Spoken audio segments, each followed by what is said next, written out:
ஆகவே 2ஆம் இடத்தில் சூரியன் சஞ்சாரம் செய்கிறார். குடும்பஸ்தானத்தில் அமர்ந்திருக்கும் போது குடும்ப உறுப்பினர்கள் பேசும்போது கவனமாக பேச வேண்டும்.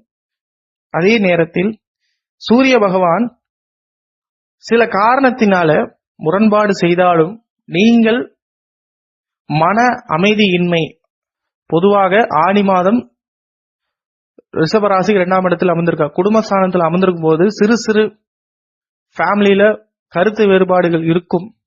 ஆர்கியூமெண்ட் பண்ணாம இந்த மாதம் கடப்பதே ஒரு மிகச்சிறந்த பலனாக அமையும். நிதி ரீதியாக சூரிய பகவான் உங்களுக்கு பரிபூர்ண அனுகிரகத்தை கொடுப்பாரு. எதிர்பார்த்த வேலை வாய்ப்புகள் அமையும்.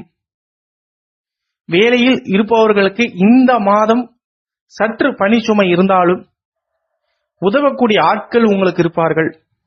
நிதி ரீதியாக இருந்த சூரிய பகவான் ஆடி மாதம் உங்களுக்கு வலுவாக இருந்தாலும்